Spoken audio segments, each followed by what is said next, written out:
My name is Brian Pollock. I'm the manager of STEM Resources at Cincinnati Museum Center.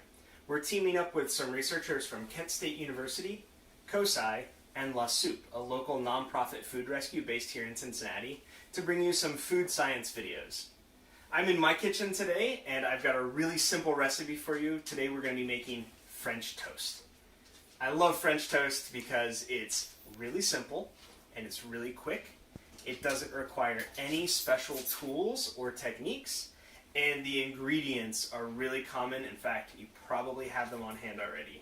The only ingredients that we really need are bread and eggs. I'm also going to be using today some milk, cinnamon, and vanilla in my recipe, but if you wanted to, you could use cardamom, nutmeg, orange zest. There's all kinds of different things you can use. This recipe is really, really versatile. We are in the kitchen today. There's some hazards.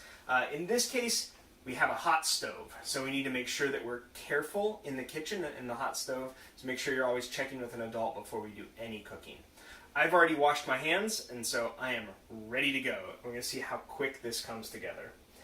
So we're going to be using some bread today. I've got a couple of pieces of just store-bought sandwich bread, and then one last little piece of a bit of homemade bread, and this bread is a couple days old, which is great, because this stale bread is going to soak up the eggs and the milk without falling apart.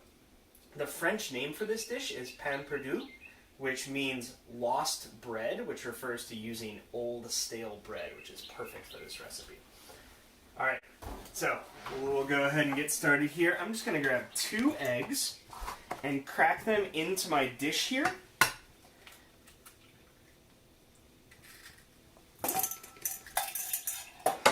And then I'm going to whisk these eggs up along with a little bit of milk and just about a splash.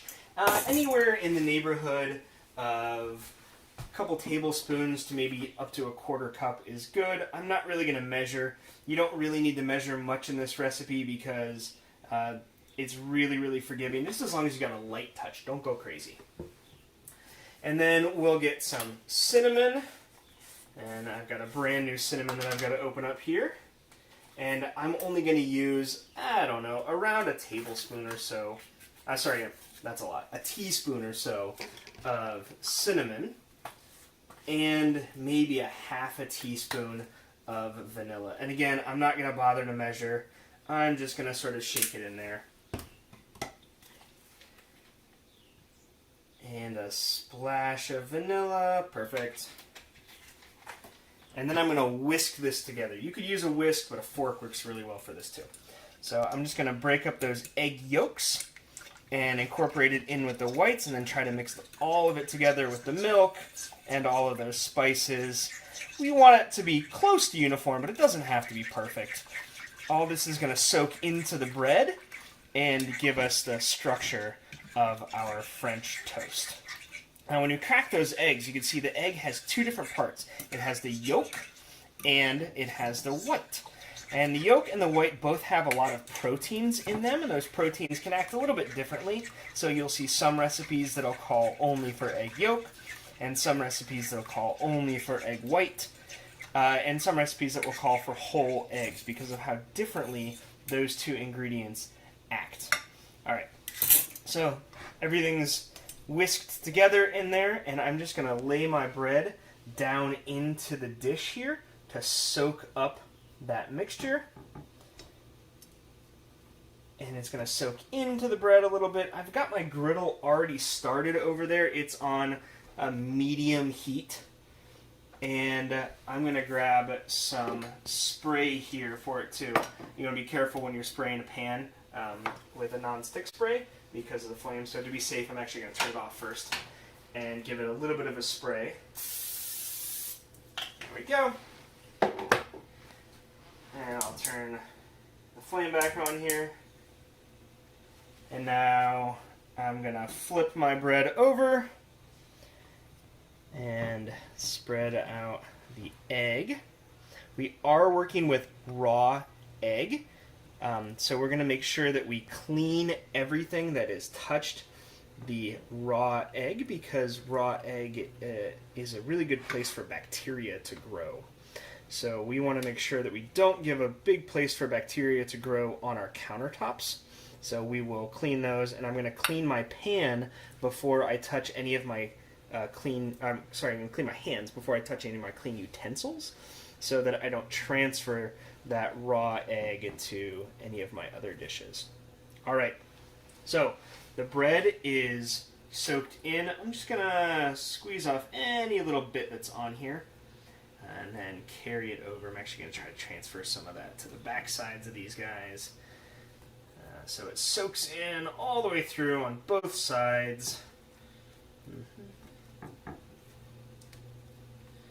we go. All right. So now we've got cinnamon, milk, and eggs all the way through. And just lay it down on my griddle. Again, it's on about a medium heat. And we're going to add heat to the proteins in the egg. So those proteins in the egg are long, twisty molecules that are all bound up together. And when we add that heat, they're going to relax and expand and open up.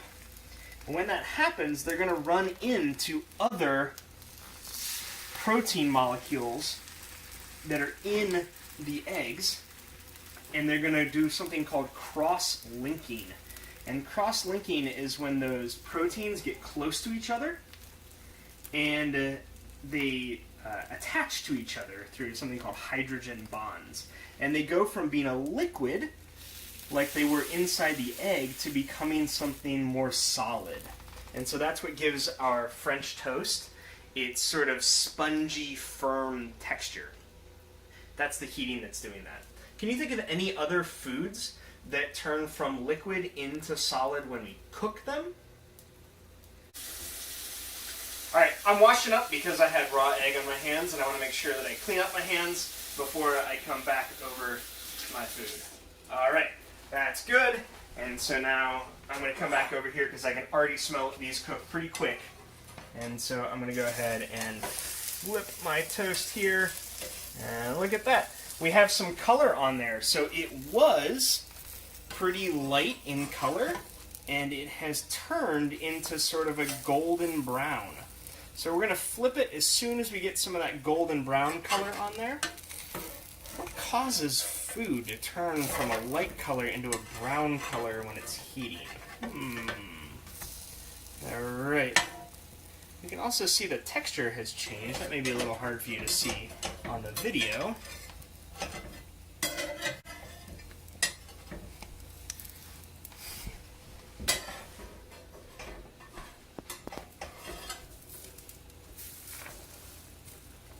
Look at all that brown on that one. Alright, so now this side is cooked now, and it's a little bit spongy. It's not the texture of wet bread like it was when we put it in. It's now a little bit spongy, a little bit firm, and that's great. You can change this recipe in other ways too. If you want it to be more like a batter, you can add just a little bit of flour to your egg and milk mixture, and it won't soak in quite as much. It'll start to sit on the surface of the bread and form like a batter, and that's a really cool way to make this too. It's a little bit different. It has a slightly different texture. You can also make something like this in the oven using torn up pieces of bread and make a bread pudding. This type of technique and these ingredients are used for all kinds of different things. Alright, like I said, this thing comes together really fast, so we're almost completely done.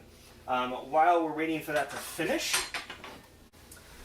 I have some strawberry syrup that I made earlier just by taking some frozen strawberries. I put a splash of water in the pan and a little bit of sugar, and then I cooked it on low heat for a pretty long time. And it forms a bit of a gel, and it comes together. And it actually, it works pretty similarly to how these eggs work. But instead of using a protein, in this case, the fruit has something called pectin, and pectin is a kind of starch. And when you heat it, that starch forms cross-links also. So as long as there's not too much water in there, that pectin is going to cross-link and form a jelly. And that's how we get our jelly or syrup or compote, which is something very similar. All right. I can smell this, and it seems like it's almost done, so let's check. Yep. So we've got some color on there, nice golden brown.